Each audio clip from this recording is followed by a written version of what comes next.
Hi, I'm Steve from Pitch Care, and today we're going to be running through the Reguflow irrigation hose.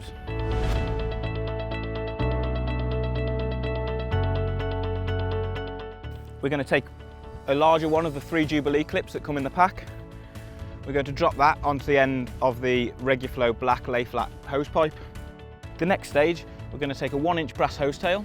We're going to wrap some PTFE tape around the end of it, and this is just going to create a watertight seal, because the Reguflow being a smooth surface on another smooth surface of the brass hose tail, we can get a little bit of slippage which could cause a little bit of leaking at the end of the hose pipe.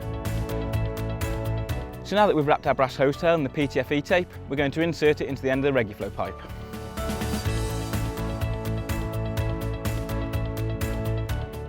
And tighten the Jubilee clip onto the end. Our next step is going to repeat the exact same steps for the other end of the Reguflow.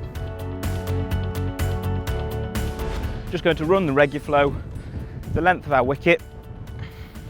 This one will be a little bit more. Our next step is to drop the blanking cap onto the end of the hose tail and twist. And this end we're done. Final step is to connect our hose pipe onto the geeker fitting again, like so.